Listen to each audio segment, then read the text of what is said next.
mind,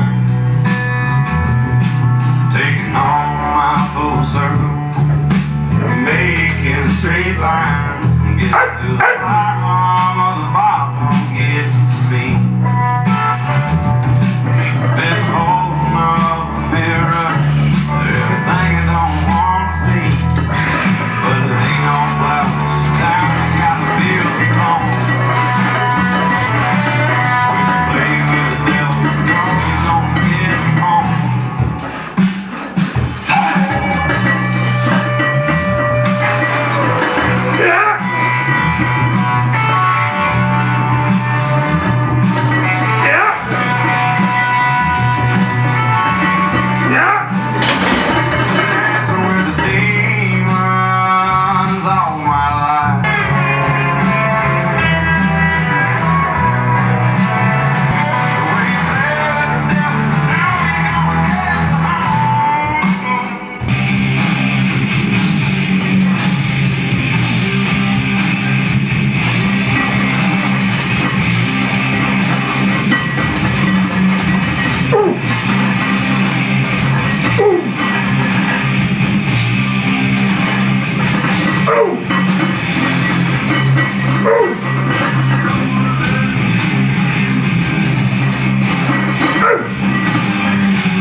Guys, that's going to be a wrap today, I do believe.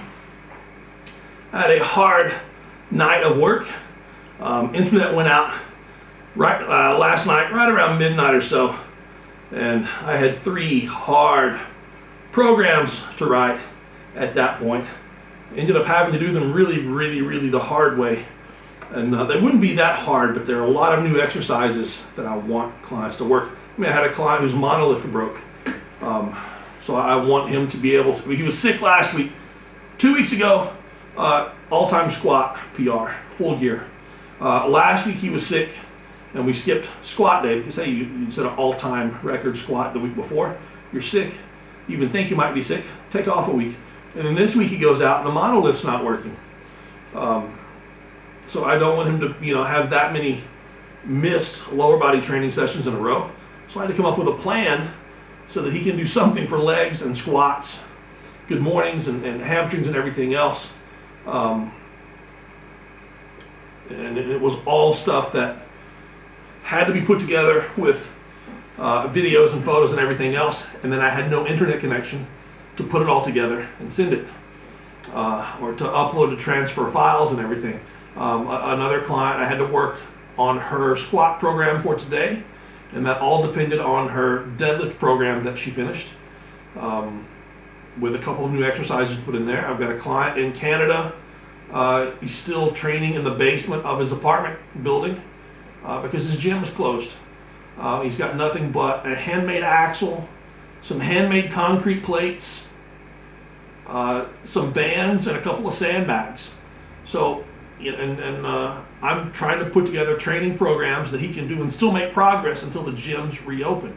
And then, if I don't come through, why would they continue to hire me? It's my job to come through no matter what the circumstance is. So that was a lot of work, a lot of old school hard work that needed an internet connection, especially for the software to connect. And then I had to find a way to send it. And I could have got in my car, driven down the road until I found a Wi-Fi spot somewhere, but we had curfew at 11 o'clock, punishable by a huge fine, so I couldn't go anywhere. So I spent hours, and stressing about stuff. And I'm just a little still stressed and worn down from it. 8s on box squats, man, I can't complain, guys. I did 10s last week. 3 sets in, I was thinking, you know what, this is much easier. I can definitely tell there's more weight on the bar. My joints feel that this is a little more joint intensive and less muscle intensive. Even though it's just roughly 5% more. And then it's 2 reps less per set, but it's it's still 5 sets of 8. We're still looking at a lot of reps here. Felt better or different than last week, and then at about set 4, everything just hit me. Where last week, probably around set 3, everything hit me. So somewhere around the exact same rep, everything just hit me to make me realize that the rest of my week is not gonna be the same as it was. Man, I'm trying not to puke as I was trying to do my last couple of sets. Head is spinning, but I got the reps in. Knees feel okay with, the more reps that I do, I'm using a lighter weight, but the more reps that I do, it's the more chances that my knees will feel funny. As long as my knees feel good, my hips, back, and everything feels good, when I unrack the bar and get set into position, I'm generally good for singles, doubles, triples, things like that. Anything past that, it's more of a risk that something is going to hurt when I do a rep. So I didn't have anything major go wrong, which is a big success. First set I got all 8 in a row, and I'm pretty sure from there on I got somewhere around at least 4 in a row on every set. Last set was good hard work. I'm pretty sure I did 8. There's a thought in my mind that I only did 7. I'm pretty sure I got all 8, and I had the thought that I would do a 9th one, but no, that last rep it probably looks real fast on video, but it felt really slow. What I want you to pick up on though, is that I'm still trying to explode off the box. I'm still not touch and go. It's still not the same speed down and up. There is a stop on the box. What makes box squats hard? What makes them difficult? What makes them effective is the explosion off the box. I'll say it one more time. The thing that makes box squats effective is the same thing that makes them hard. Don't cheat. Stop on the box and then explode off the box. That's the plyometric explosion off that box. If you do it correctly, it's a lot more difficult and a heck of a lot more effective as well. It's really important, guys. I hope you picked up on that. You can pick up on that a lot when I'm doing my sets, because as I'm coming off the box, I've got my breath. As I come off the box, that's where I'm driving. You got to have that explosion, that drive off of the box. If you're going down to the box and coming off the box like that, why did you even put the box there? I mean, really, there's no reason to have the box there. You just touched something and came back up. There's nothing effective about that. If you go down in the box and stop, stay in the position. Don't turn into a big ball of jello and then explode up. You know, don't round over, don't lose your air, don't rock, good heavens, don't rock back on the box. Do not rock back on the box. That's the worst thing ever, I think. I don't know. Rocking back on the box or touch and go. One of the two is the worst thing ever. But rocking back and then swinging forward to get up off the box, you cannot expect that to transfer over anywhere at all to a regular squat or deadlift. You really can't. It's a great way to lose. I mean, you'll preach neutral spine, but then you'll rock back and forth on the box, shifting the weight onto a spine that's moving. Anyway, got through all my sets. Technique was solid even to the last rep. Knees were, at least they felt pretty much pushed out. Everything felt real solid. I got here to the good mornings. I have this goal in my mind that I want a 5-plate good morning, just because I remember, you know, doing 5, 6 plates so many times in my life, normally with a really wide stance and with a squat bar, a bent squat bar, so it has a camber to it, like a buffalo bar. But I remember in kind of like the middle of my weightlifting days, coming in and doing changes to good mornings like this and getting to 5 plates and it never moving. I mean, me getting pissed off, nose torque, and this bar never moving off of the chains. So it's in my head that, you know, if I can get back and do that, I've made some progress. So I got here today and it's just mentally and physically I'm fried. So I look at where I was last week, and after the training session last week, so box squats 5 sets of 10, chain suspended good mornings with only the heavy bands, 1 set of 3 with 3 plates, and the Mondo bands, not the heavies but the Mondos, and then glute ham raises and a couple of extra hamstring exercises here, and I was sore, painfully sore to the touch for days. So I've either got to recover a lot better this week, which is very likely, or I've got to do less, you know, or the training program has to be a little more efficient. So if I come in and realize that I'm a little stressed out, my brain and body are both fried, I don't need to continue to push myself to the absolute max. So every set I just feel like my body is starting to shut down, my head is starting to shut down, everything's starting to close.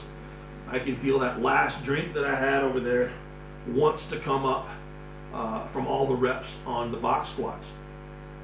It's absolutely amazing because I start out on the box squats and my briefs are loose, and then about 3 sets in, I'm wishing they were a bigger size because they're squeezing my legs once I get that pump going on. But anyway, so I got here, got the 4 plates. It's not hard coming out of the bottom. It's not hard finishing the rep either. But my neck is worn, my eyes and face just feel worn. And I just keep thinking, you know, I'm probably better off to go home, do all of my balance work tonight, and I really need to get all the balance stuff that I do on video for you guys, because that's a huge portion of, you know, a huge portion of the stuff that I'm doing to become better and more functional as a human, which transfers over hopefully into being an athlete. Work on my balance stuff tonight, do a little bit of hamstrings tonight, some abs, and then tomorrow, Lord willing, that we do or don't get rain. I don't know which one to pray for, to be honest. But if we don't get rain, I get to do Atlas stones tomorrow night, and I get the stones that I need to do. Whereas last week I was way too sore. I was painfully sore. I was physically sick, sore, and there was no way I was going to do stones last week. So, you know, if I can get through that, if I could skip today, the rest of the session, be smart, and then train stones tomorrow, and then I could do some hamstrings and more balance work tomorrow, that's probably the smart thing to do. So that's what I'm going to do. They were calling for floods all day today, so I did not drive my car. I drove my wife's Volkswagen SUV, and of course that's a sure sign. If I drive her car, I'm not going to get a drop of rain. Not gonna. Of course, we're supposed to get floods yesterday too. When I picked my son up from school with the top down, I could have got a sunburn yesterday. But who knows? Who knows? Anyway, I'm just having a good time talking to you guys. I am dizzy. I still need a few minutes to let everything kind of calm down and try to get my bearings. Let my head straighten up a little bit. My legs are shaking everywhere. It's that deep down. And I've had a lot of people ask me questions about my squat program. I honestly am just not fully ready to share what I'm doing because I don't think it's at a point to where I could hand it to you and you could just do it. I don't think it's at that point. I've had lots of programs in the past that I've put out free online that were something that was a book that I could just hand it to you guys, and you could just start at week 1, day 1, go through week 12 and be fine, make tons of progress. I'm just not for sure if it's exactly where I want it to be yet. And the thing is that it's a 12-week block, and I've done it with bands, I've done it with chains, and now I'm with straight weight. But now with straight weight, I'm realizing this is where I'm adapting and adopting. I'm understanding, what I need to do more. I need to look at this, look at my program, and then understand, hey, not all of this works well for me. So I need to take the part, I need to understand what works for me. I need to make sure that that's in the program. I mean, what if you know what works for you, and you look at the program and it's not even in the program? Then the program is definitely not for you. So you either throw the program away or you find a way to put what works for you, plug it into there. So I know that what works for me is in the program. I just think it's in the wrong spot, or I'm going this way when I need to be going this way. And that's exactly what I'm doing. So I'm getting all of my super high rep, actually the super high volume stuff into a huge block, because I think the 10s and 8s and the high volume 5s build the best for me, especially over long term. And if I can set progress on those, and I've got to come up with a few phases of that, then not only am I going to make progress, but I'll be able to hand out a program that's basically plug and play with variations that people can look at and say, dude, this program is great. I know what works for me, or I sort of know what works for me, and I can look at these 3 options here and figure out which one is the closest to that, plug and play, make it work, and then it can be repeated over and over for years for repetitive progress. If a program does not offer repetitive progress, then it doesn't work. It doesn't work. Your body's adapting to short-term stimulus if it's only a short-term peaking program. But strength doesn't come in short-term bursts, especially when you're 43. And if I would have looked at that when I was 23, at age 23, if I would have just looked at my squat, bench press, deadlift, and overhead press as a 5-year plan, and then repeated another 5-year plan and another 5-year plan, just repeated it, man, I could really be doing some serious numbers right now. But I didn't. I continued to run the short-term plans. If you go back to the time period of my life where I had my biggest squats and biggest deadlifts, when I box squatted, straps down, no knee wraps, here in this rack, 957, and I deadlifted 800 pounds almost every week for 3 years, something like that. I played the long game for at least 3 years leading up to that, maybe 4 years leading up to that, setting my training max at 660 on box squats and continuing to get the reps. I did, get the reps with bands, get the reps with chains, get the reps with a dynamic effort cycle, repeat based on that. And then instead of, saying, okay, I really know I can squat 730. Well, don't, only increase your training max from 660 to say 680, 685, and then repeat all of that. Run the program straight weight, bands, chains, and then dynamic effort, and then increase only another 10 to 15 pounds, and repeat that process. It's the safest, best, most effective way to get where you want to go long term. That's the way I've got to think. That's the way I want to think. I'm 43, and I keep thinking in the back of my mind where I want to be in 2 months. But then, you know, I see somebody on the internet that's 70, you know, even just 53.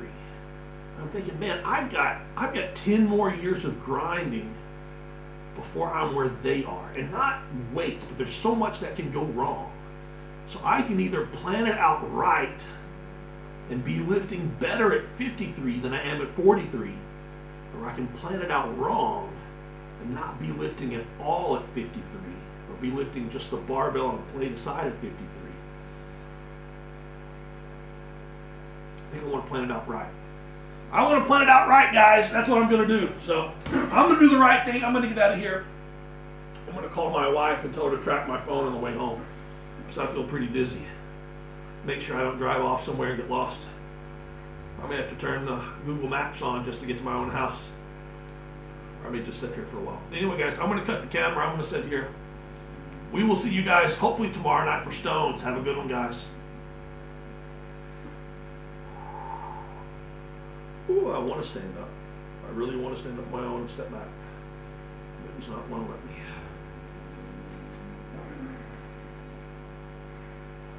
Legs, legs, legs.